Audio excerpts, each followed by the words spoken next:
The Florida Weather Center, I'm meteorologist Joe Lundberg. Thank you, Joe. It is right now 51 degrees here at the Paddock Mall. Thank you for tuning in. 52 degrees. I'm so sorry. I was off by a point. Well, that makes a difference. Let me tell you something real quickly from the Chamber, Ocala Marion Chamber and Economic Partnership. Tomorrow there's a ribbon cutting over at Simply Sunless if you want to help them celebrate their opening of their business. Okay. There's also a ribbon cutting on Saturday at the First Tee of Greater Ocala. Don't know what that is. No. First T-E-E, as in golf. Oh, okay. Also, they are inviting all of us to go with them to the Capitol on March 10th and 11th. The CEP is partnering with the Marion County Board of County Commissioners, and they will be hosting a reception for the Florida Legislature, Executive Cabinet, and staffs at the Governor's Club on Monday, which is the 10th, from 6 till 9 in the evening. The following day, Tuesday, you can join them for an executive briefing on a number of topics important to Marion County, including presentations from members of the Marion County delegation. The briefings will take place in the House Office Building, Committee Room 28, from 9 till 11:30 a.m. on Tuesday, and you can attend the briefings and then schedule meetings with legislators. Okay. Do we have a 7:35 guest driver? No. Okay. You want me to double check? Well, the phone is ringing. That's what I wanted. Let me answer the phone. Hold on. It's not ringing over your shoulder. No, I know. I just wasn't sure. But anyway, just in case you wanted to know more information about that, there is a phone number. It is 629-8051, 629-8051. You can attend the briefings and then schedule meetings with actually your lawmakers. The cost is free, but it says you need reservations. So I don't know the answers to your questions, but call them up, 629-8051. Good morning. You're on the air. Are you there? Hello? Anybody there? Going once, going twice. Are you there? Nobody there. Nope. All right. So let's talk about this. There's a couple things in the news today. Obviously, the Ukraine crisis is something we're all paying attention to. There are some hot spots in this world. There's North and South Korea. Right. North Korea. Mm-hmm. There's, of course, the trouble in the Middle East that's been going on for thousands of years, really. But oh, yeah. one of these days we'll fix that. And then there's this Ukraine situation, as well as some others. Secretary of State John Kerry is going to meet with Russian Foreign Minister Sergei Lavrov today in Paris. The meeting, he might be there already because it's later there. The meeting will unfold as a standoff grinds out in Ukraine, a country at the center of a tug of war between Russia and the West. It's an interesting thing to watch, but it's something you keep your fingers crossed that nobody gets hurt anymore than they already have. As you know, Russia sent troops into eastern Ukraine, which is predominantly Russians, apparently, the way I understand it. So apparently the people who live there have a different attitude than the people who live in the West. So it's interesting. George P. Bush won the primary for Texas Land Commissioner. Do you know who he is? No, I don't. He is the son of former Florida Governor Jeb Bush. Oh. Therefore, he'd be the nephew of the president, George W. Bush, and the grandson of former President George H.W. Bush. Mm-hmm. Anyway, so those political analysts who look at these kinds of careers say, hey, keep your eye on this George P. Bush guy, because this might be the first of many things he runs for and uses as a way to climb a ladder of politics. Texas Land Commissioner. Wow. Well, good for him. I'll do the Travolta story last. Remember the couple who were walking their dog and they found some cans in the ground full of coins from the 1800s? The coins had a face value of $27,000. Gosh. Experts say, though, that they are worth $10 million today, possibly even more. I believe it. But there's a new development in the story that is putting a pit in their stomach, I'm sure. Mm-hmm. Some have suggested that the coins they found were stolen during a robbery of the U.S. Mint in San Francisco in 1901. Oh, my gosh. Oh, my gosh. Which, of course, would mean that this couple has to turn them back. Mm-hmm. They have to say, oh, wow, they're not ours? They belong to the government? Yeah. What about the finder's fee? Yeah. You know, like what is that, Robin? 10 million, maybe? Is there a finder's fee? A spokesman for the Mint, though. The blue law. Here's the good news that maybe takes that pit out of their stomach. A spokesman for the Mint doubts the theory. says, I don't think so, which is good news for the couple, of course. That's right. So, well, some people get jealous, and then they want to make sure they take away stuff from those that. You do have to wonder Have about that, something. though. I mean, they find these coins, $27,000 face value, Yeah. from the 1800s. How did they get there? What were those people who buried them or placed them there? What were they doing? Yeah, exactly. Exactly. And then support for Governor Christie, support for his handling of the Superstorm Sandy has declined to 54%. Why would you drop your support of how he handled that just because of the rumors that he was involved with that George Washington Bridge issue?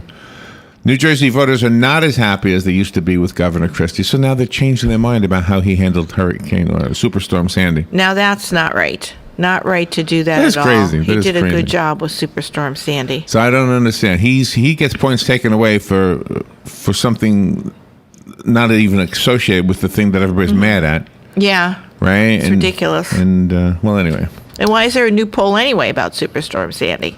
I mean, that should be Well, done that's in a good stone. point. You're making a really good point. That's obviously another piece of propaganda. So. Yeah. And I'm not necessarily defending the man. If he had something to do with the George Washington Bridge, then he did. Sounds like he did. Yeah. I mean, it sounds like he did, so I'm not going to excuse that. But at the same time, that's not necessarily as important as the Benghazi issue, and No. Not at everybody all. hates when we bring that up.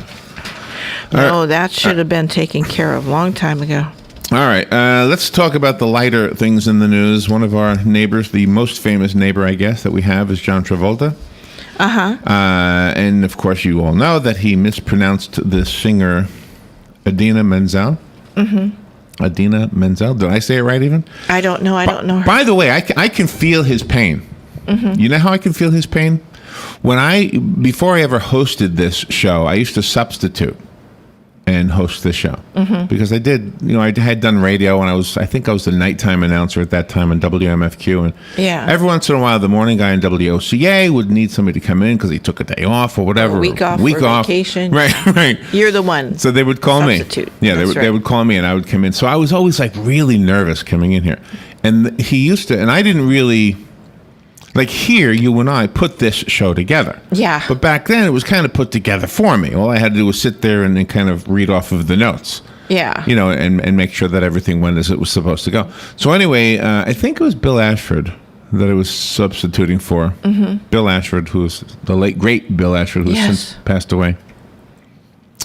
But anyway, he used to have a regular guest that was an astrologer by the name of... Oh, it's now I'm embarrassed oh my again. gosh. Now I can't remember her name. Oh, is it a B word? Is it Jeanette. That's it. Jeanette Oswald. Jeanette Oswald. There you go. Okay. He used to have an astrologer / psychic by the name of Jeanette Oswald who would Yeah. come in here. Many of you may remember, by the way, Jeanette. And she would come in here and she would give psychic predictions or astrological readings, I guess is what you say, over the phone to callers. And it was kind of a fun segment, right? Yes. I kept calling her Jeanette McDonald. Her name is Oh, Jeanette yeah. Oswald. I kept calling her by the wrong name. I'm telling you, I was so nervous. Yes. And please, if you think that John Travolta shouldn't have been nervous because he's a famous star, don't believe that for a minute. No. You get up on that stage and you're only up there. You're not up there long enough to get over the stage fright. No, you're not. You and I do the Student Media Festival every year, and trust me, you and I are familiar with stage fright, and typically stage fright goes away, 4 or 5 minutes once you've been up there. Right? Yeah. But when you're announcing an award or a presenter or anything like that, you're not even up there long enough. Yeah, 3 minutes in and out. That's it. You're So done. so the stage fright never really goes away until you're done. So Yeah. I'm not saying that's what happened there, but the fact that he mispronounced this singer's name, I can relate to the pain of that and the Sure. embarrassment because holy mackerel, I remember Jeanette Oswald said to me at one point, she said, I appreciate you comparing me to a wonderful singer, but my name is Jeanette Oswald. And I was like, oh, what have I been saying? Well, you've been calling me Jeanette McDonald. Oh, yes, I have, haven't I? What was I thinking? Anyway, so yeah, I can relate to that flub. Yeah, but she should have known that before she got on the air with you. How? How would she know you that were I didn't know gonna her say. name? She's a psychic. Oh, I got you. Ooh. Yeah, I wouldn't have said that. I wouldn't have known. I wouldn't. No, you wouldn't Now, I have. shouldn't you have known. Yeah, that's why we can say it now. You wouldn't have said it then. No. Anyway, so John Travolta apparently issued a statement regarding his mispronunciation of her name. See, now I'm on. I'm conscientious of this. Yeah. I'm not nervous. I'm conscientious that I'm going to be mispronouncing everything. Well, News Bites, you and I mispronounced Oh, all those all the time. other names on all News the time. Bites, yeah. So anyway, apparently this is what his statement says. He says, "You're no one." Wait. Where's his thing?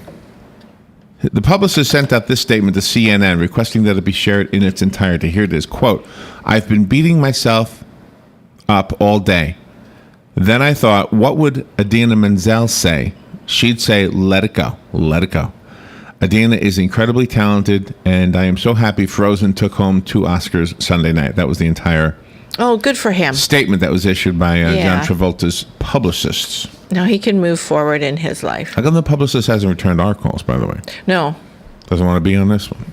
Nope. But We'll see. anyway, so in the spirit of that, I looked at the pronunciation guide for Idina Menzel, and this may have been, I don't know, we'd have to ask John Travolta. This may have been what was actually on the teleprompter. UH-DEEN-AA,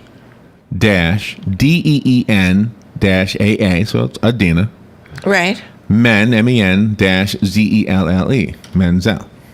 Okay, Idina Menzel. But if you're up there and you're nervous and you're looking at this crazy pronunciation guide as opposed to the actual name, he probably would have said the name easier. He probably would have, But yeah. he said Adele Dazeem or something like that. So anyway. Yeah. That, phonetic pronunciation guides sometimes do you injustice. And if you look up the pronunciation of different celebrities' names, it's interesting how back in once upon a time, celebrities or celebrity wannabes, movie stars, would change their names. Now, Arnold Schwarzenegger decided not to. He might have been one of the first. Yeah. But I mean, look at some of the real names of some of the people who we know very, very well. And then you realize that they changed their name because their real name would be very hard to pronounce. Yeah, exactly. And maybe remember. Here's one. Ralph Fiennes. Do you know Ralph Fiennes? I probably do, but not by that name. Okay, well, because Ralph Fiennes. I'm absolutely saying it wrong. Oh. His first name is spelled like Ralph. His last name is spelled Fiennes. It's pronounced. Are you ready for this? Yeah. Rafe Fiennes. Oh. Now, do you know Rafe Fiennes when I say it that way? Ray Fiennes. Larry Fiennes from the Three Stooges? No, Rafe. Rafe Fiennes. Rafe Fiennes. I don't know who that is. Rafe Fiennes. Okay, well, there you go. Rafe Fiennes. But it's not Ralph Fiennes. It's not. Oh, it's Rafe Fiennes. It looks like Ralph Fiennes, right? Yeah, who would have known? I would have pronounced it Ralph. All right, and From the Muppets. And there's a couple of other names that we say wrong. So is Ralph really Rafe? Rafe. No, well, not all Ralphs, but that Ralph is. Okay. Demi Moore. Uh-huh. I am mispronouncing her name when I say Demi Moore. Really? It's Demi Moore. Demi Moore. Demi Moore. Did you know that? I didn't know that. I thought it was Demi Moore. Demi Moore. Okay. Oh, okay. How do you say Keanu Reeves' name? Keanu Reeves. Keanu Reeves. Yeah, that's with right. Keanu That's right. Reeves. Christina Ricci. Christina Ricci. That's correct. Okay, so we've been doing those correctly. Anyway, there's a bunch of other ones, but I never knew that Demi Moore is Demi. I didn't either. Demi. Moore. And who's the lady from Blue Jasmine? What's her name? Kate. Kate. It's Kate, Blanchett. Oh. You put the accent on the first syllable. Blanchett. Blanchett, not Blanchett. Not Blanchett. Not Blanchett. Blanchett, not Blanchett. Holy mackerel! I don't know. I might have it wrong now. Kate I looked it up Blanchett. this morning. All right, let's go to the phone and then we'll move on. Okay. It's kind of a silly topic. Good morning. You're on the air. Yeah, good morning. Remember in the days of the teletype, when the international news came across, there would be a pronunciation guide for all the names. Right. Just before the story started running. Yes. Yes. Yeah, and nowadays what they do, Jim, I don't know if you've seen what they do now, but they actually put it in the context of the story rather than having to look back at the top. Neat. Yeah. Yeah, it makes it a little easier. Yeah. Okay, Doc. Thank you, Jim. Morning, all. Appreciate that. Yeah, I remember those. What he's talking about. We used to get the paper. It was like the old. It was like a roll of paper. Yeah. That came off. It was like cheap paper, like newsprint paper, right? Yes. And would print up the news in. And lots of other unnecessary typing. Yeah, right. There was lots of other typing on there that I didn't always understand. Yeah. And of course, you would get every zone forecast in the state. And you have to find your own. For the weather, yes. For the weather, yeah. And you'd rip it off. And what Jim was pointing at is that if there was a story with a name in it, it would always have the pronunciation. Even if the name was John White, it would have the pronunciation. Exactly. Just so you would know. Phonetically, But yeah. now what they do, since we don't get them that way anymore, we get them on the internet. They actually still do the same thing, but they put the pronunciation right next to the spelling of the name. So Adina Menzel is right next to her name on the thing that I'm looking at right here. Yeah, where you have an option. You can look at So either that I or. have it. Well, you know what it has done, though? Did you know the name Adina Menzel before this happened? No, I did not. I did not either. I Now, did anybody not. who's younger than us probably says, "Oh, you're kidding. You never heard of her?" Well, Exactly. But it's true. I never did. Okay? I'm guessing maybe John Travolta's in the same group that we are. Yeah. Maybe he also didn't hear of her. He's you know? our age. I remember when I was a kid, Elton John was like the biggest thing in my world. And all the adults who would be our age, the way back then, our age we are now, they were calling him John Elton. Yeah. And I said, no, his name, first name is Elton. Yeah. Last name is John. Yeah. But they were calling him by the wrong name. I remember that. Well, she's going to get more press now that you pointed that out. And she's got a good spirit about it, too. A good, whatever they call it. Good attitude. Good attitude.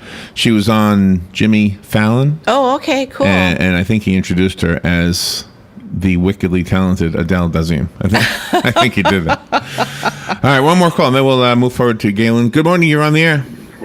Hey, that's me, Tom. People doing mispronunciations and stuff. I always think back to that Dr. Seuss's thing. Once there was an elephant that tried to use the telephant. Oh no, I mean an elephone that tried to use the telephone. I don't know if you remember reading that. I guess. It's an old Dr. Seuss thing. Which is pronounced Dr. Seuss, remember? Zeus? Zeus. It's Zeus. Right, Dr. Seuss. We've been saying his name wrong all these years, too. Yeah, apparently, yeah. That's true. According to his old roommate, yeah. Have a good day. Thank you, Tom. All right, let's push forward, and we will listen to a few commercials. We've got some news to listen to, and then when Galen Unol is on the phone, we'll talk about Blood, of course, from Life South. Yep. And Underdogs. Yay. Underdogs. We'll be right back. Ocala, get ready for Jazz on the Green at Jumbo Lair Estates. Saturday, March 29th, 7 to midnight. Come and listen to live jazz on the patio or dance the night away in the ballroom. Enjoy the smooth jazz.